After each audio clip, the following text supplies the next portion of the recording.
episode of Where the Game Lives On, the official podcast of the Missouri Sports Hall of Fame and Price Cutter Charity Championship. We are rolling right through Season 1, Episode 9 here. I'm your host, as usual, Noah Tucker, my co-host, back in studio with me. You were on last week, but we were remote. Yes. It's kind of weird sitting in this chair over here. We were just talking before we came on about how many episodes we've done. It's been about 5 episodes since I actually get to sit in this chair, because we've had guests and in-studio guests, so it's kind of neat to just be back in the studio, just me and you, I guess, Noah. Yeah, it's nice. It's nice. Back to the roots, I guess, per se. We've had plenty of great guests on. If you want to check out any of those episodes, go back and see. I don't even know, previous probably 6 episodes or so, or maybe not quite. 4 or 5 episodes. We've had quite a few guests on. But yeah, back in the studio, kind of back on the grind right now as we're getting ready for the second half of our calendar year with a pretty loaded schedule.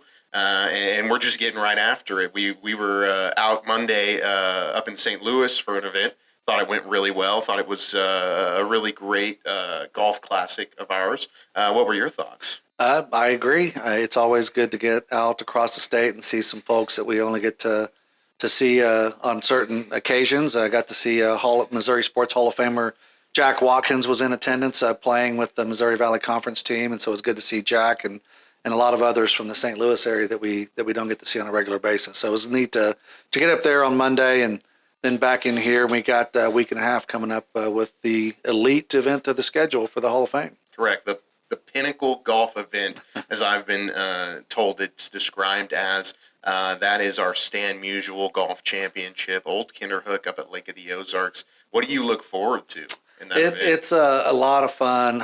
This will be my 3rd one that I've attended since I started here at the Hall of Fame, and it's just a fun event. It's limited to 18 to 20 teams of 4, and it's an overnight event, which just kind of adds a whole new wrinkle to everything. And so we have a really nice dinner and banquet, and we have these teams of 4 that are assigned a pro or a celebrity Hall of Famer that gets assigned to, eat dinner with them and kind of mingle throughout the evening on Sunday. And then Monday we get up and they play.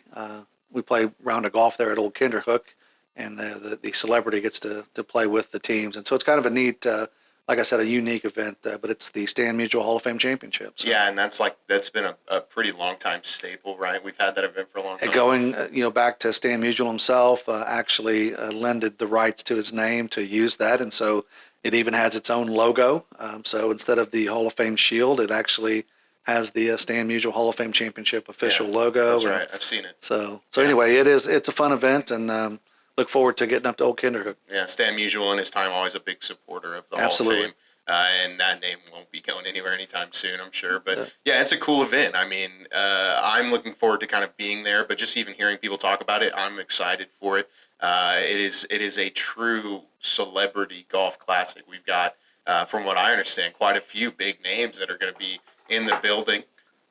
as you take my bobblehead there. Just decapitated our celebrity attendee, Ozzie Smith, will be in attendance this year, and we're very excited about all of our Hall of Famers and celebrities, but this will be first time that Ozzie's been in attendance in a while, and so we're really excited about obviously one of the premier St. Louis Cardinals of all time, and he'll be there along with several others. Yeah, if you've never been to the Hall of Fame itself, check out our Legends Walkway. Ozzie is one of those rare few who has that Missouri sports legend status, meaning he's got a bronze bust outside of our building. You can always come check out.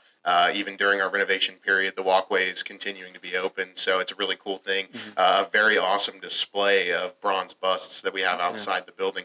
But yeah, he's just one of several big names that you'll see there. And if you're one of the lucky ones who is going to be in attendance, you will be pleased. That's what I always hear. And that's what I like about it. It's a very informal evening. It's, we mentioned dinner. Well, it's loud, it's rowdy. It's, we have a live auction. It was my first, last August was my first event being in charge here at the Hall of Fame. And Gerald Andrews, my predecessor, had told me, what to expect, but he didn't prepare me properly. But kind of keeping that crowd under control while you're trying to conduct a live auction is a chore, but it's fun. It's informal. I guess what I'm getting at is that, even though Ozzie Smith will be assigned to a group, it's an informal night. People are mingling. There's the post dinner, hanging out and talking and stuff. So it's a really fun night, and look forward to it. Yeah, and I'm sure we're grateful as a Hall of Fame that there are a lot of those people who have been inducted who take a lot of pride in the Hall of Fame and being a part of the Missouri Sports Hall of Fame and attending our events that we have occasionally like this. So it'll be a big night, big weekend actually. There as you have the events on Sunday night and then the golf on Monday morning, and we're looking forward to it a lot. And that's not all we have going on. That's right around the corner. We joke about it all the time, but we've got a lot of internal discussions that are going to be had here in the next few weeks as we just kind of plan for the next year, right? We actually will get back from the Stand Musial on Tuesday, or actually Monday afternoon on the 28th, and the rest of that week, so the last 3 days in August, first day of September, leading into Labor Day weekend, we will have a planning session here at the Hall of Fame for talking strictly about 2024. And it's not that we're completely wiping the slate clean, but we're going to examine everything from every angle. And, we have some goals here. We've talked about it on this podcast several times about our statewide footprint and how can we maximize that footprint and get the, Hall of Fame out across the state. And so we're going to be looking at the planning session and just what can we do and how can we do it better. So yeah, and I like what you said. I don't think it's something from an events-based organization. We're trying to reinvent the wheel by any means, but we want to continue to adapt with what's popular and be innovative and continue to try and push the preservation of Missouri sports history in a statewide aspect, as you said. As we move topics here, though, I'm curious, anything exciting happening with you recently? Anything worth mentioning on the podcast? I don't know about the exciting other than the kids are getting ready to go back to school. And so you're getting the, the last minute school shopping and new shoes and first day of school outfits. I didn't know that was a thing. Back when I was in school, my mom said, you're wearing this, and that was what it was. But, the kids getting to choose what they're wearing to school, and my daughter's heading off to middle school, so that's a huge, big step. So that's about all that's going on in my world. I can't say I missed that a whole lot. Just the sense of, summer's over, you're going back to school and everything. There is some excitement that comes with it, obviously. For me personally, I don't know if you partake in this, but one thing that has been on my mind a lot in my free time, fantasy football. Yes, I actually was thinking about this the other day. I don't know why we don't have a Hall of Fame staff league. We ought to. I mean, it would just be great, just to kind of get that competitiveness amongst each other. It would make Monday mornings and Tuesday mornings a little more interesting, I imagine. But I was thinking about that the other day. I haven't played in 7 or 8 years. It's been a while. So. And it's changed so much. It's become so mainstream. I am in a couple leagues. I'm a reigning champ in one league. But, I've got drafts coming up, and I don't even play. It's not like we have like a big pool or a buy-in or anything. But I take it so seriously. I'm like, as a former collegiate athlete, I feel like I have such a competitive nature, and you don't always get that, once you're done playing sports and you go into the professional world. So something like, me and my buddies being in a fantasy football league and saying who can draft the best and kind of have the best luck and come out on top. Oh, I love it. I just remember being involved. You mentioned the college friends. My college, I went to college in Tennessee, and so I don't live near these guys, but I remember being in fantasy leagues, and it actually started with fantasy baseball, which I would never do again. But it was being in fantasy baseball leagues with these guys, and you're talking trash in the boards, and this is years ago. But yeah, I think it would be a lot of fun. And I don't know. I know Taylor on the staff. He's involved in a couple of leagues. He takes it pretty seriously as well. But I think it'd be kind of a neat little spice things up around the office. I think it was David Coker we had on. He was a former champion of the Price Cutter Charity Championship, a guest of ours here on the podcast. Said he's a huge fantasy guy. Yeah, be sure to go check out that episode if you want to hear from him. Awesome golfer. Always wishing him the best. We appreciated him being in the studio. Moving forward, though, in sports news this week, Mizzou football landed one of the biggest recruits, arguably, in program history. That was on Monday. Lee Summit North, D lineman, and I hope I get it right, Williams Nwaneri. I will be referring to him as Williams. Williams, yeah. Williams, you said arguable. I think it's inarguable that he's one of the top recruits in school history. Depending on what service you look at, he's, I think DGB, Dorial Green Beckham, is the number one recruit in school history. Shout out Springfield. Unanimous across the board on that. Side note, real quick, I actually got to attend his announcement ceremony, which was kind of cool way back when. For sure.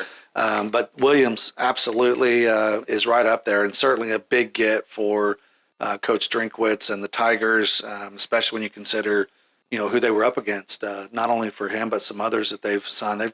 I was actually surprised based on the announcements I've seen. That their overall class is ranked as low as it is currently. I think this is only going to help, obviously, but they're kind of a sleeping. Their defense was solid last year, and they've got a lot of those guys. I think if they get the quarterback situation figured out and Brady Cook or whoever, Jake or whoever it is steps forward, they're going to be okay. Yeah, it was kind of bittersweet for me. Obviously, we love to see things happen in Missouri sports, and we're always following them closely. And that's very cool for Mizzou football to keep a guy in state who's from Lee Summit North is up near the Kansas City area, and that's a huge gift for them. But one of the teams in the race, is it Lee Summit North or West? Lee Summit North, I believe. Yeah, I think so. I thought it was West. I hope I'm not wrong. I think it's the Lee Summit. I don't know. It's the Broncos. It is a Lee Summit, yeah. But one of the teams in the race was Oklahoma, and I did a little digging, found out that his high school coach, actually played for OU's current head coach, so they thought that they had that pipeline. Yeah. But that's a huge grab, flip, whatever you want to call it, for Mizzou. Like you said, he is probably the highest rated signing, or one of them, since Dorial Green Beckham, who is the biggest recruit in Mizzou history, Missouri sport. I mean, Springfield for sure, the biggest recruit to ever come out of Springfield. Well, and you're stacking that on, last year was it Luther Burden, who was technically from Illinois, but East St. Louis is kind of, St. Louis. And so, technically he's not an in-state recruit, but to keep him, close as well, that's, he's just showing that he can go get the 5 stars. Mm-hmm. Now it's just a matter of, can you get more than one? And can you do these parlay into, results on the field? Because ultimately that's what you're going to be judged by. So. Yeah. And you were right by that. Burden, one of the top wide receivers in the 2022 class.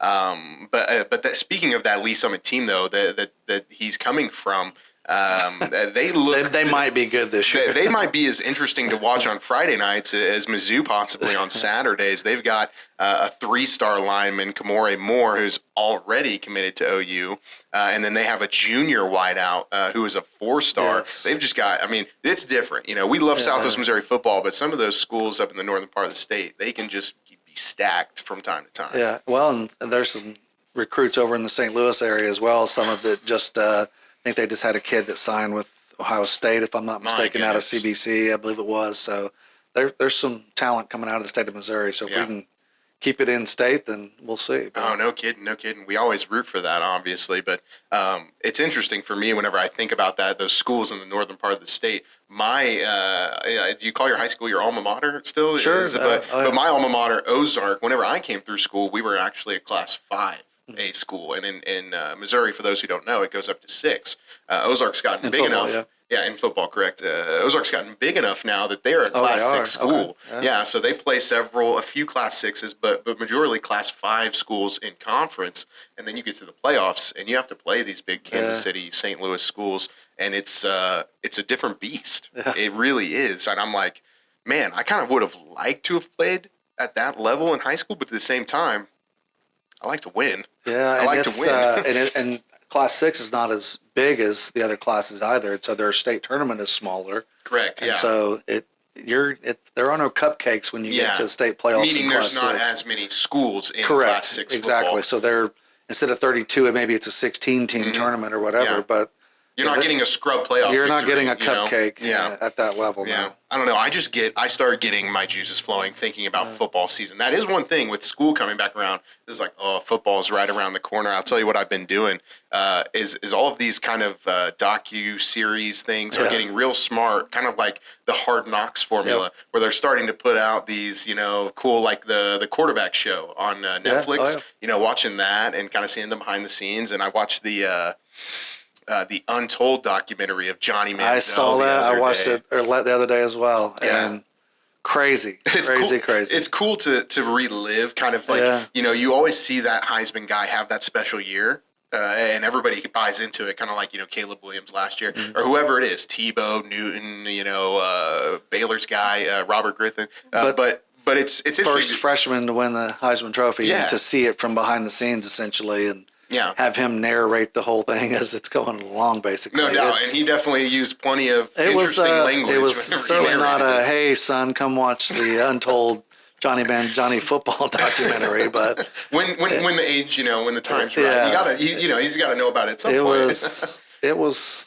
He was an absolute talent, and I think that you see it on the TV screen. Yeah. That going from winning the Heisman to, I think the fact that everybody was benefiting off of his name, image, and likeness. Yep. You fast forward if he was coming into college football this year and having the same type of freshman season.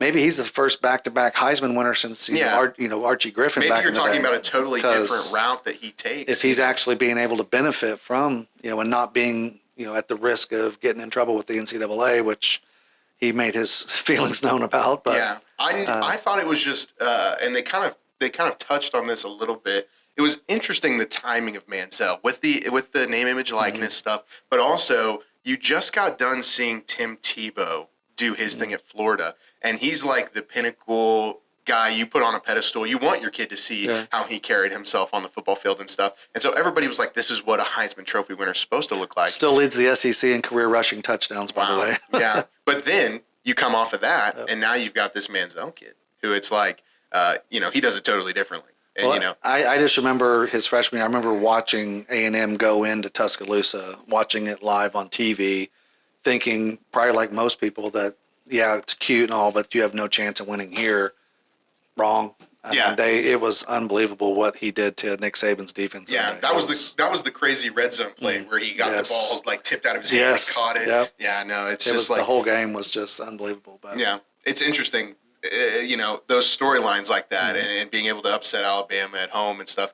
All that stuff plays into a Heisman Trophy winner, and that it's was really his cool. moment. That was his game. Absolutely. They say they always have that, right? They always have that Heisman moment or whatever. And he watched as much NFL film as I did, apparently. So 0. Yeah, no, apparently, that's didn't help him too much, I guess, when he got into the pros. No. Yeah. But speaking of college football, I had to throw this in on the podcast today. You're a big Florida State guy.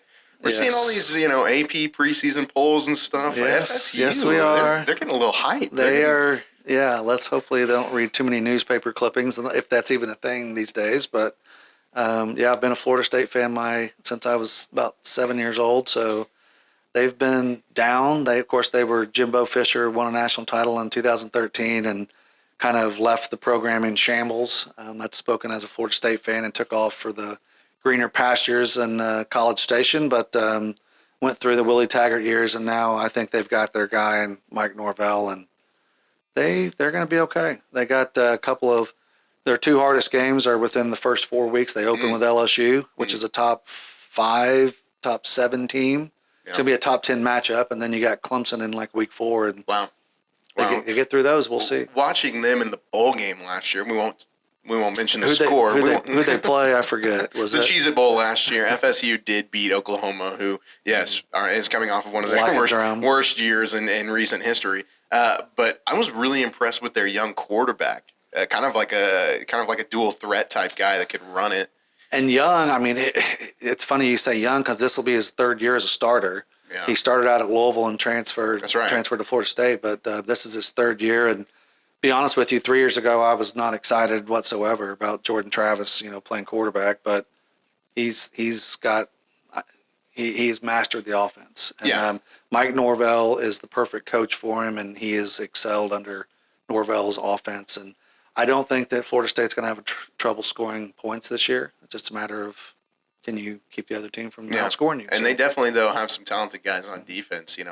I saw an article earlier this week where they have a couple of dudes. They have a D lineman who's I think he was a top 10. Jared Verse. Yeah, ESPN said he was a top 10 guy in the country this year in college football, which is interesting. But it'll be cool to see how they do. I'm so excited. This is the time of year also where Labor Day is approaching, and I think week 0, they call it now, is we're less than 2 weeks away from that. Which is crazy. So, this is when you really get, I don't do it as much now with the internet, but this was the time when I'm grabbing every Athlon and Lindy's and all of the preview magazines and, reading up and reading every article. But Yeah. This is exciting time For sure. any college football fans. Yeah, I'm ready for college football, football in general, fantasy football. We've kind of touched on all of it today, but maybe switching gears a little bit, talking about potential other sports. The question of the day is, what will be the next major sport that we see come to the state of Missouri? So I think that we can agree that it's not a baseball team. We've got Kansas City and St. Louis, Rich baseball established, history. covered there. I don't foresee it being an NFL team. We've got obviously the Chiefs are the team to beat for until Patrick Mahomes decides he's done playing football, probably. And St. Louis, I mean, they've had, the Cardinals, they had the Rams. I don't know, in terms of, I don't know that it's football. We've got soccer established not only in Kansas City but now in St. Louis as well, professional soccer. That's right. I don't think it's soccer. And so we've got the Blues in hockey, and I don't think that we're adding a hockey team in Kansas City or anywhere else. So we don't have an NBA team. That's the only thing that I'm not saying we're getting one, but if I had to say which sport are we getting the next team in, that's the logical conclusion is St. Louis getting a NBA team. We certainly have a lot of, rich talent coming out of St. Louis, going back, we've got Brad Beal and Jason Tatum and Larry Hughes. And I mean, there's just on and on and on, just talent coming out of the St. Louis area. But I don't necessarily think that the NBA is looking to expand to the state of Missouri, but if I had to pick, I guess that's what I'd go with. Yeah, I definitely would agree in some capacity. I think you have to look at what sports are in a state to expand to, obviously. I think Kansas City, St. Louis are great prospective cities for expansion teams. But yeah, you're right. I don't know if we'll see that anytime soon in basketball. One thing that I kind of wonder is with hockey. You see hockey expanding so much, and the Blues have had so much success. Kansas City's it's a great, potential landing spot. Could you possibly see a hockey expansion team in KC? Yeah, maybe, but just as you were speaking, I mean, maybe it's a WNBA team. Yeah. Maybe instead of NBA, maybe the WNBA decides. Definitely looking obviously for we've got Sophie Cunningham out of the Columbia area, who is a superstar in the league currently, and so maybe St. Louis, Kansas City has a WNBA franchise. And I don't know off the top of my head. Are WNBA teams only in the same locales as NBA teams? I don't know the answer to that off the top of my head. I don't. And they're perhaps it's WNBA. They're sitting at, what is it, 16 teams right now? Maybe 18? Maybe I'm overshooting, I don't think. But that makes sense in terms of the narrative of you have to, it's likely a league that's looking for expansion over the horizon. But yeah, to whatever capacity, we certainly would be super excited to see a new professional sports team come to the state. What we were talking about it briefly before. What's the name? It just came to my head. What's the name of the arena football team that is starting in Springfield? The Lunkers. The Lunkers. Yes. That's a fishing reference? It is a fishing reference. I am not a fisherman, but it has something to do with a type of bass, if I'm not mistaken. Okay. Yeah, neither of us are fishermen, if you can't tell. Springfield Lunkers in the arena. I haven't done a lot of research on that league. I'm looking forward to it. I mean, I've seen a couple of arena football. This is going way back to the Nashville Cats with a K, K-A-T-S. Had a cousin's husband was not the GM, but was involved in sales for that particular team. But watching it, it's one of those things where if you see it in person, it's very exciting. And so I'm actually looking forward to, the Lunkers will be playing their home games here in Springfield at the new Wilson Logistics Arena. And so looking forward to getting out and taking a look at it. It's one of those things that and I think this about hockey as well.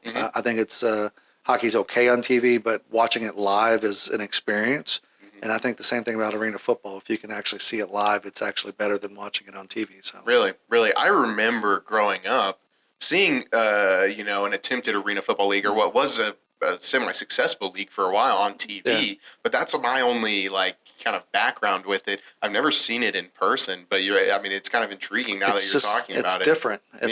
It's not anything you see every day. So it's football. It's just on a smaller field and a whole lot faster pace. So. Yeah, and fewer people, right? It's like Yeah. 7-on-7 or something. Or And then you got the whole like out of bounds is the wall. I mean, it's yeah. and I don't know if the rules have changed or not, but it used to be if you kick it off the net, then it was a live ball. I mean, there's just it's football, but it does have some different rules though. So I think it's interesting, just over year to year and decade to decade.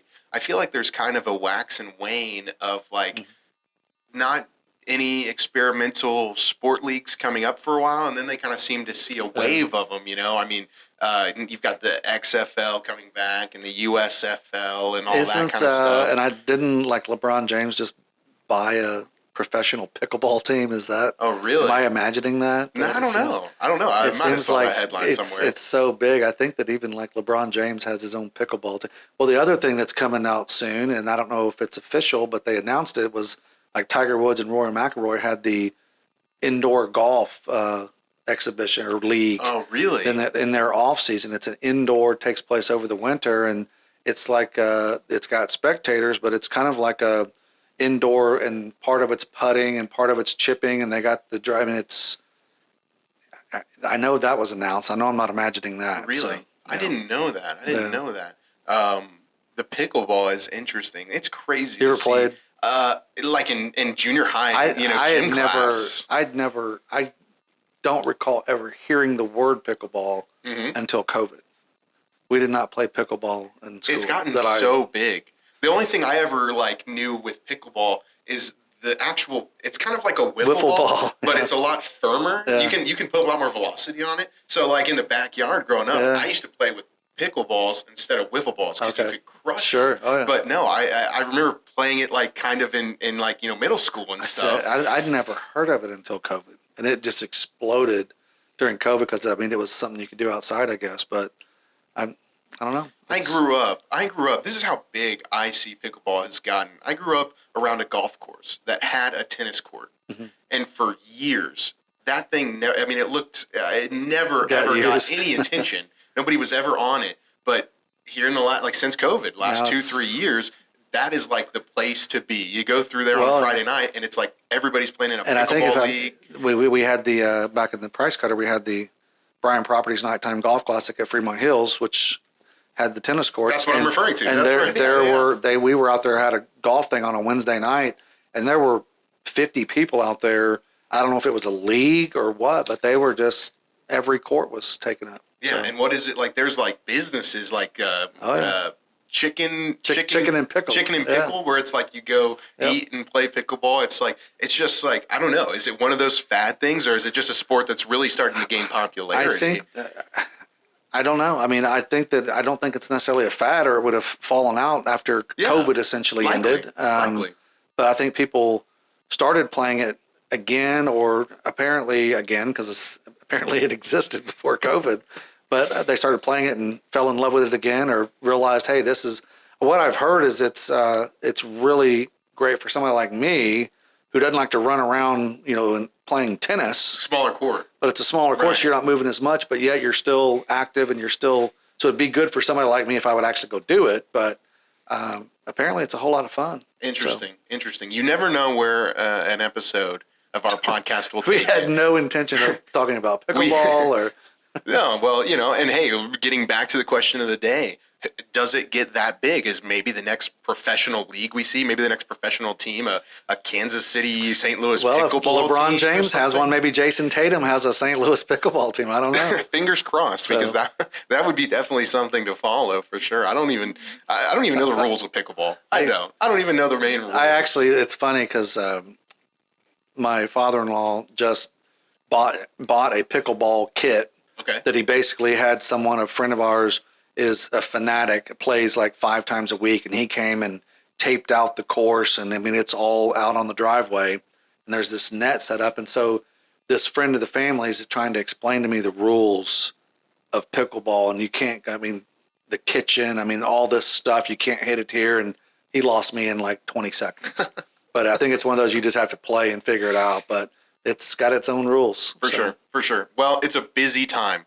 School's getting back in session. Football is about to get started again. We've got plenty of events going on. Apparently, pickleball is the hottest thing since sliced bread. So in your busy schedule, we appreciate you guys sitting down to listen to another episode of the podcast, official podcast, the Missouri Sports Hall of Fame. We have weekly episodes come out on Wednesday mornings. Be sure to go back and check out previous episodes. Follow us on social medias. Leave us a review if you like what we do. If you like the show, share it with your friends. Let them know about it. Appreciate we have a good time here. We enjoy what we do, and we just try to share that good time with you all. And we greatly appreciate you if you listen in on a weekly basis. Be sure to follow us on social medias and keep up with everything going on with both the Price Cutter Charity Championship and the Missouri Sports Hall of Fame. We have links to those social medias listed in the podcast description below. Anything for him, boss?